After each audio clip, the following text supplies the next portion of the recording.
اعوذ باللہ من الشیطان الرجیم، بسم اللہ الرحمن الرحیم۔ اہل عقل کے تمام سامعین کو میری طرف سے خوش آمدید۔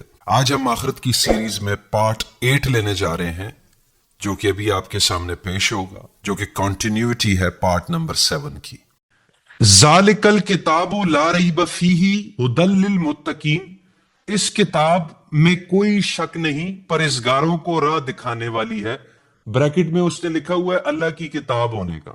ہاں، تو اللہ کی کتاب، اندر کی کتاب کو اللہ کی کتاب بولا ہے، اور یہ پرہیزگار مطلب متقی کو راہ دکھاتی ہے۔ اب متقی کا ہم نے ڈیفینیشن دیکھ لیا سورہ بقرہ 177 میں۔ تو متقی کا سب سے پہلا اول شرط کیا ہے؟ ایمان ہو اللہ پہ، الذین آخرت پہ ایمان ہو۔ جی، تو آخرت کی میں صرف اہمیت بتانے کے لیے کہ آخرت پہ ایمان رکھے بغیر کامیابی نہیں ہے۔ آگے پڑھیے۔ الذین یؤمنون بالغیب ویقیمون الصلاۃ ومما رزقناہم ینفقون، جو لوگ غیب پر ایمان لاتے ہیں اور نماز کو قائم رکھتے ہیں اور ہمارے دیکھو، غیب پہ ایمان لانا، غیب کیا کیا چیز ہے؟ اللہ غیب ہے، اللہ، کتاب، ملائکہ، شیطان، شیطان، جن، بھوت، جو بھی ہے، رسول، ملائکہ، جنت، جہنم، یہ ساری غیب ہے۔ اس پہ ایمان رکھنا ضروری ہے۔ مطلب اس کے مفہوم کے قرآن کا مفہوم کیا ہے؟ بشر، انسان، آدم، اس کا یہ مفہوم ہے، یہ کہ تم کو ملائکہ پہ، شیطان پہ،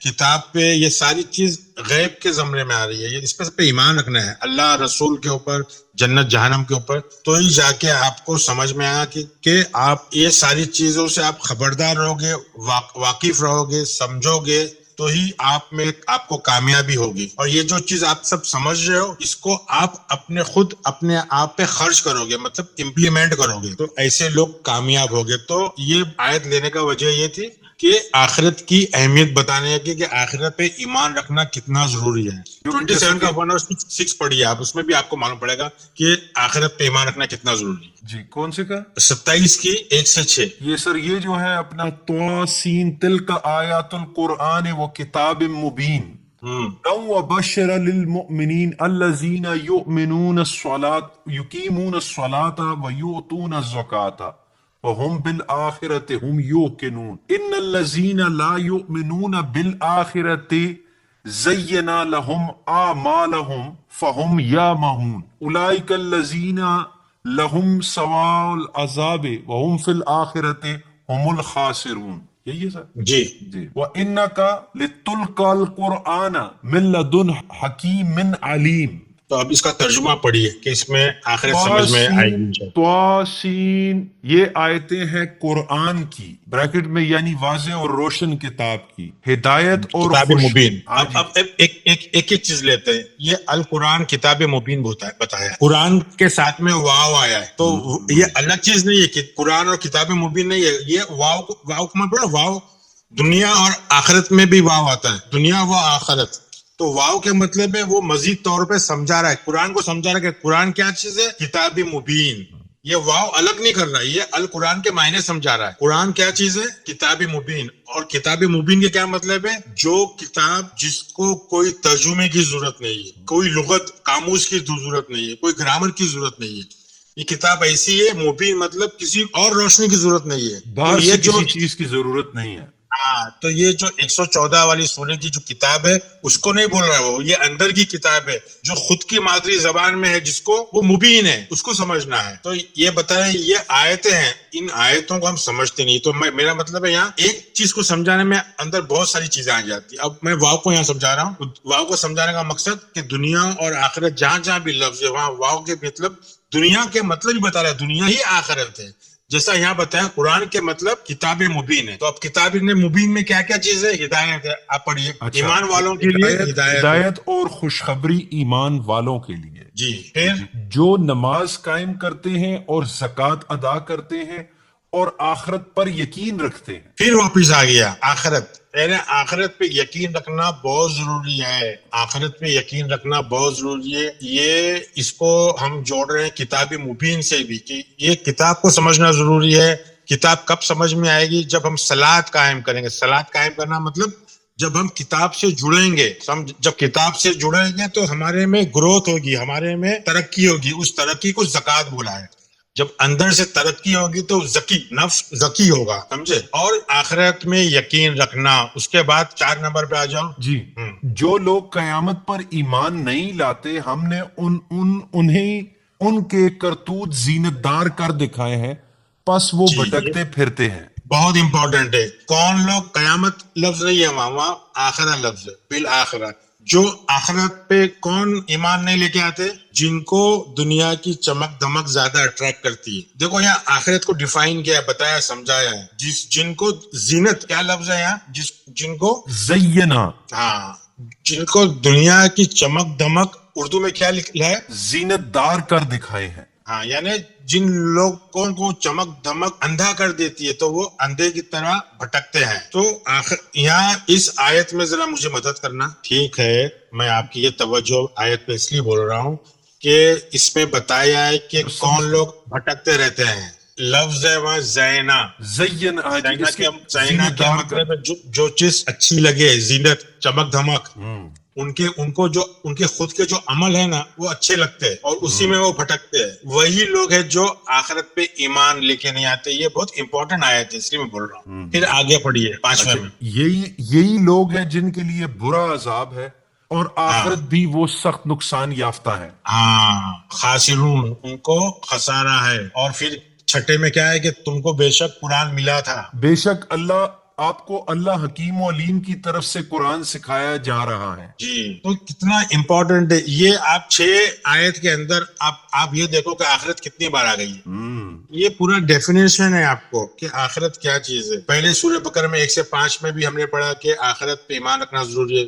سورہ بقرہ میں 177 میں بھی پڑھا کہ آخرت پہ ایمان رکھنا بہت ضروری اللہ کے بعد. سورہ بقرہ میں ہم پڑھا کہ کتاب میں ہدایت متقیوں کے لیے. اب متقی کیا چیز ہے سورہ بقرہ میں پڑھا 177 میں. پھر ابھی ہم نے 27 میں پڑھا ہے سورہ نمل میں 1 سے 6 تک. تو اس پہ غور کرنا بہت ضروری ہے کہ جو چمک دمک, جن کو جو اپنے اعمال چمک دھمک کے دکھتے ہیں وہ آخرت پہ ایمان نہیں رکھتے. ہم منہ زبانی کتنا بھی بولیں کہ ہم کو آخرت پہ ایمان ہے, مگر آخرت کے اوپر انہی کو ایمان ہے جو دنیا کو بھی آخرت سمجھ کے چلتے ہیں, جو چمک دھمک میں جلد بازی میں نہیں جاتے. 58 کا 22واں نکالیے. اس کا سر روایتی ترجمہ ہے کہ اللہ تعالیٰ پر اور قیامت کے دن پر ایمان رکھنے والوں. قیامت کیوں ترجمہ کرتے ہیں, وہاں عربی میں آخرت لکھی ہوئی, قیامت کیوں ترجمہ کرتے ہیں؟ جی, وہ قیامت بھی عربی کا, حالانکہ سورۃ القیامت پوری ہے پھر بھی. جی, تو یہاں پر انہوں نے لکھا ہے اللہ اور قیامت کے دن پر ایمان رکھنے والوں کو آپ اللہ اور رسول کی مخالفت کرنے والوں سے محبت رکھتے ہوئے ہرگز نہ پائیں گے. گو وہ ان کے بیٹے یا ان کے بیٹے یا ان کے بھائی یا ان کے کنبے قبیلے کی عزیز ہی کیوں نہ ہو. یہی لوگ ہیں جن کے دلوں میں اللہ نے ایمان کو لکھ دیا ہے. جی ہاں, مفہوم اس کا یہ کہ جو اللہ اور رسول سے پیار کرتے ہیں وہ ہمیشہ ایمان آخرت پہ بھی رکھیں گے. جو اللہ اور رسول سے پیار نہیں کرتے وہ ایمان نہیں رکھیں گے. تو جو آخرت کو ہمیشہ اپنے ذہن میں رکھے اور اس کے مطابق دنیا میں کام کرے تو اس کے لیے اس کی جو زندگی ہے, دنیا اور آخرت ایک ہی زندگی, وہ اس کو حاصل ہوگی. کیونکہ دنیا میں جو بوئے گا وہی آخرت میں اس کو ملے گا. مطلب وہ ایک کنٹینیوس سیکوینس ہے. اب سورہ بقرہ کا 286 پڑھیے آپ. جی, سورۃ البقرہ کا 86 نمبر ہے. اولئک الذین اشتروا الحیات الدنیا بالآخرہ فلا یخفف عنہم العذاب ولا هم ینصرون. یہ وہ لوگ ہیں جنہوں نے دنیا کی زندگی کو آخرت کے بدلے میں خرید لیا, ان کے نہ تو عذاب ہلکے ہوں گے نہ ان کی مدد کی جائے گی. جی, یہ سب آپ کو خالی ریفرنس دے رہا ہوں کہ جو دنیا چاہے گا, صرف جو دنیا چاہے گا اس کو آخرت میں عذاب ہوگا اور اس کو کوئی مدد دی نہیں جائے گی. اب آخرت میں مدد کی کیا ضرورت ہے؟ یہ بہت ہی سخت طریقے سے بولا گیا ہے کہ دنیا کے لیے آخرت کا سودا مت کرو. بہت سخت طریقے سے بولا گیا ہے. اچھا, ابھی ایک آیت اور لے لو, 42/20. 42 کا 20. جی سر, یہ ہے من کان یرید حرث الآخرۃ نزد لہ فی حرثہ ومن کان یرید حرث الدنیا نویتہ منہا وما لہ فی الآخرۃ من نصیب. جس کا ارادہ آخرت کی کھیتی ہے ہم اس سے اس کی کھیتی میں ترقی دیں گے, اور جو دنیا کی کھیتی کی طلب رکھتا ہو ہم اسے اس میں سے ہی کچھ دے دیں گے. ایسے شخص کا آخرت میں کوئی حصہ نہیں ہے. اب ایسے شخص کا آخرت میں کوئی حصہ نہیں. اس کے لیے لفظ آیا نصیب. حصے کے لیے کیا لفظ آیا؟ نصیب. جی جی جی جی. اور ہم نے سورہ بقرہ کی 102 میں لفظ کیا پایا تھا؟ خلاق. اس کا آخرت میں کوئی خلاق نہیں، مطلب اس کی کوئی ترقی نہیں، کوئی ارتقا نہیں، کوئی تخلیق نہیں. اور ترجمہ کرنے والوں نے وہاں کیا کیے تھے؟ ترجمہ حصہ ڈالا تھا. حصہ. ہاں، جبکہ عربی میں حصے کا کیا مطلب ہے؟ نصیب. ہاں جی. یہ آیت لینے کا مطلب یہ کہ آپ کو وہ آیت سمجھانا 2 کا 102 اور 2 کا 200، اور یہ کہ آپ کو یہ سمجھنا ہے کہ عربی زبان میں حصے کے نصیب کے مطلب حصہ ہے، اور وہاں جو ہے 2 کا 102 اور 2 کا 200 میں وہاں لفظ خلاق آیا ہے، تو اس کا ترجمہ حصہ کیا گیا جو غلط ہے. سمجھ میں آ رہی میری میں کیا بول رہا ہوں؟ جی جی. لاسٹ لیکچر میں ہم نے کیا. اب ایک بار واپس سے اب یہ تو پڑھ لیا آپ نے. 2 کا 201 پڑھو ذرا ایک بار واپس سے. وَمِنْهُمْ مَنْ يَقُولُ رَبَّنَا آتِنَا فِي الدُّنْيَا حَسَنَةً وَفِي الْآخِرَةِ حَسَنَةً وَقِنَا عَذَابَ النَّارِ. اور بعض لوگ وہ بھی ہیں جو کہتے ہیں اے ہمارے رب ہمیں دنیا میں نیکی دے اور آخرت میں بھی بھلائی عطا فرما اور ہمیں عذاب جہنم سے نجات دے. یعنی ہم نے 42/20 میں کیا پایا؟ ہم نے دیکھا کہ دنیا کو جو پاتا ہے تو ہم اس کو دنیا تھوڑی دے دیتے ہیں. ہاں جی. آخرت میں اس کا کوئی حصہ نہیں. اور سورہ بقرہ کی 201 میں کیا دعا ہے کہ مجھے دنیا بھی چاہیے، دنیا کی حسنات، دنیا کی اچھی چیز بھی چاہیے، آخرت بھی چاہیے. تو دنیا کو ہم کو پہاڑوں پہ جا کے، جنگل پہ جا کے بیٹھنے کی بات نہیں ہو رہی ہے. سر یہ حسن وہ اسی سے ہی آیا، احسن سے، گہرائی سے، حسنہ سے. حسن کے مطلب اچھا علم. ہاں جی. جی. تو ہم کو دنیا کا اچھا علم بھی چاہیے اور آخرت کا بھی چاہیے، ساری چیزیں چاہیے.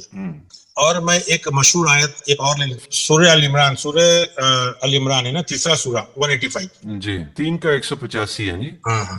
اب سر یہ ہے کہ بسم اللہ الرحمن الرحیم کل نفس ذائقۃ الموت وانما توفون اجورکم یوم القیامہ فمن زحزح عن النار وادخل الجنة فقد فاز وما الحیات الدنیا الا متاع الغرور.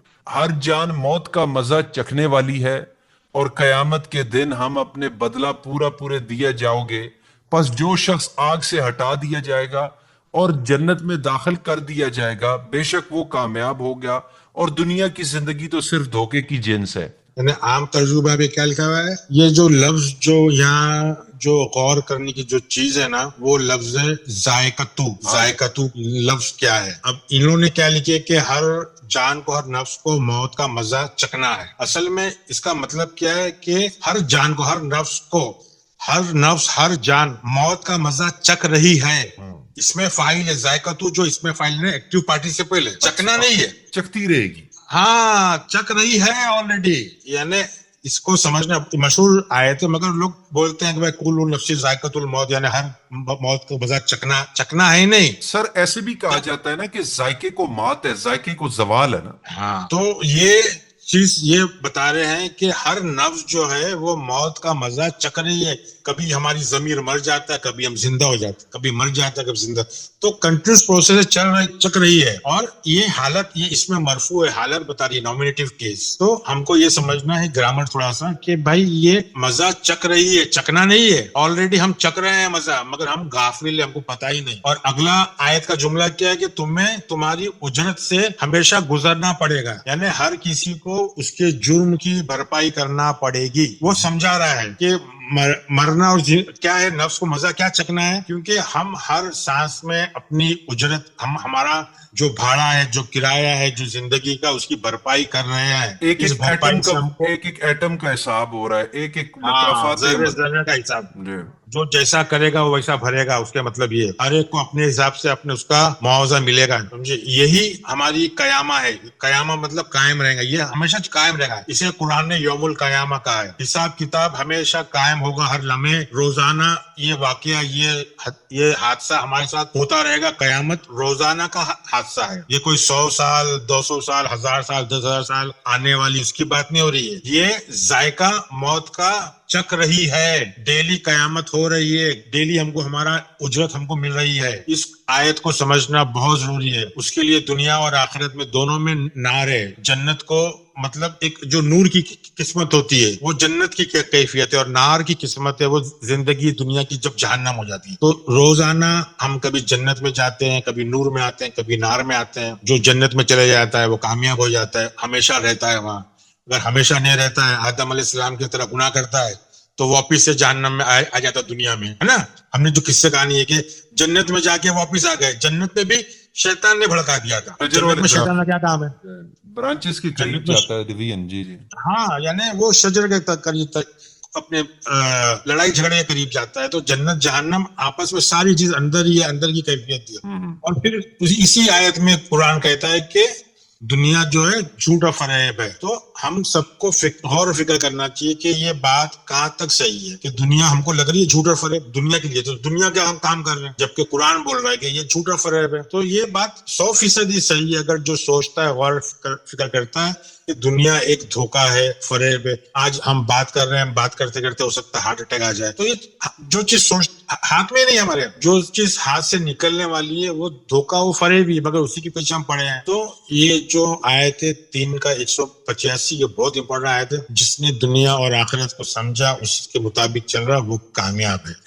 ایک چیز میں ہمیشہ بتانا چاہ رہا ہوں، وہ بھی لے لیتا ہوں اس میں اگر وقت ہے تو. واو کا کیا فنکشن ہے، کیا کام ہے عربی زبان؟ ایک عام تو ہم کو پتا ہے کہ واو دو چیز کو الگ بھی کرتا ہے. جیسا کہ میرا نام اور آپ کا نام ہے تو دونوں کے بیچ میں واو آئے اور دو الگ الگ شخصیت ہو گئی. مگر اکثر قرآن کے اندر واو جو ہے وہ مزید بتاتے ہیں. جیسا ہم نے اوپر دیکھا، قرآن کو بتایا کتاب مبین، ہے نا، سورہ نمل میں. تو اسی طرح واو کے میں نے کچھ نکالا ہوں. جیسا یہ ربنا آتا ہے نا فی دنیا و فی الآخرہ، تو مطلب دنیا کا ہنسنا تو فی الآخرہ ہنسنا تھا، وقنا عذاب النار. یہ اس کے بیچ میں واو جڑا ہے 2 بار.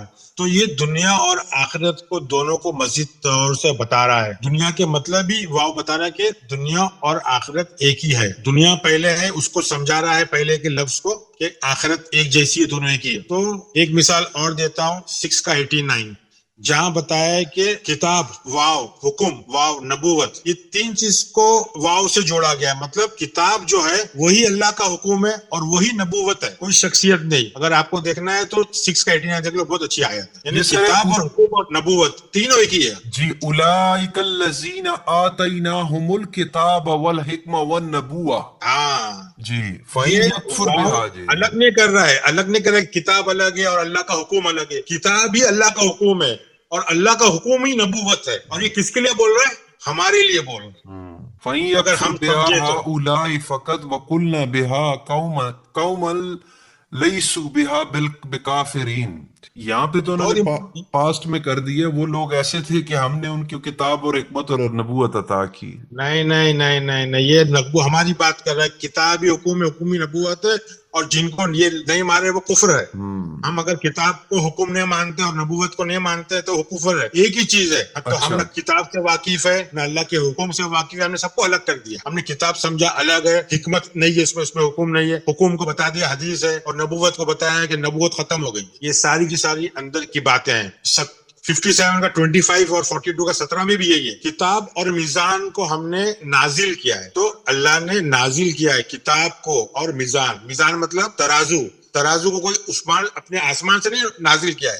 کتاب کے مطلب ہی بتا رہا ہے کہ کتاب کے مطلب ہی میزان ہے. مطلب 57 کا 25، 42 کا 17. پھر 64 کے 8 میں بتایا ہے کہ اللہ رسول اور نور. یہ دونوں کو اللہ رسول اور نور کو واو سے کیا ہے. مطلب اللہ ہی رسول ہے. بہت بڑی بات ہے، بات کر رہا ہوں. اللہ ہی رسول ہے اور رسول ہی نور ہے. یعنی سورہ نساء کی 4 کی 80 آپ پڑھو گے تو اس میں کیا ہے، جس نے رسول کی اطاعت کی اس نے بے شک اللہ کی اطاعت کی. 4 کے 80 میں کیا ہے کہ جس نے رسول کی اطاعت کی اس نے اللہ کی اطاعت کی. اور 64 کا 8 کیا بول رہا ہے کہ فآمنوا باللہ ورسولہ والنور. ہاں جی، ہاں، اللہ رسول اور نور یہ الگ الگ نہیں ہے، یہ تینوں ایک ہی ہے، مگر ہم نے ان کو الگ کر دیا ہے. جبکہ 4 کے 80 میں وہی بول رہا ہے کہ جس نے رسول کی اطاعت کی اس نے اللہ کی اطاعت کی. اللہ کے ساتھ ورسولہ ہم کو غور اور فکر کرنا ہے. 2 کا 231 اور 3 کا 81 بھی یہی بول رہا ہے. کتاب واو حکمہ، یعنی کتاب اور حکمت دونوں کا ذکر ہے. مطلب کتاب ہی حکمت ہے. تو واو جو ہے اس کا فنکشن، اس کا کام ہے کسی چیز کو سمجھانا. پھر 5 کا 15 میں بھی دیکھ لینا آپ، نور اور کتاب، یعنی نور اور واو یعنی نور ہی کتاب ہے، یعنی نور کو ہی کتاب مبین بولا گیا. تو یہ میں سمجھانے کا طریقہ واو کا وجہ یہ تھی کہ میں دنیا واو یعنی دنیا اور آخرت کو الگ نہیں سمجھو. دنیا اور آخرت ایک ہی ہے، دنیا اور آخرت ایک ہی ہے. جسمانی موت کا قرآن میں ذکر نہیں ہے، نفس کبھی مرتی ہے. قرآن کتاب نفسیاتی کتاب ہے، نفس کے لیے کتاب ہے. اور نفس ایک صفت ہے اللہ کی، جیسا اللہ کی صفت ہے، جیسا اللہ نہیں مرتا، اللہ قیوم ہے، قائم ہے، ویسا نفس بھی قائم ہے. اور نفس جو ہے بدلتی ہے. البرٹ آئنسٹائن کیا بولتا ہے؟ انرجی کی not be created nor be destroyed, it can only be changed from one form to another. یہ البرٹ آئنسٹائن بولتا ہے. ہمارا قرآن اس سے پہلے بول چکا ہے کہ نفس ایک انرجی ہے جو وہ کبھی مرتی نہیں ہے، وہ دوسری شکل لے لیتی ہے، وہ دوسری ترتیب میں آ جاتی ہے، لباس دوسرا پہن لیتی ہے، مگر وہ مر نہیں سکتی. قرآن کی آیتیں ہم نے دی ہیں. انشاءاللہ 8واں حصہ ہمارا ختم ہو گیا. جی خواتین و حضرات، آیات آپ کے سامنے اسکرین پر چل رہی ہیں، غور و فکر ضرور کیجیے گا. تب تک کے لیے السلام علیکم.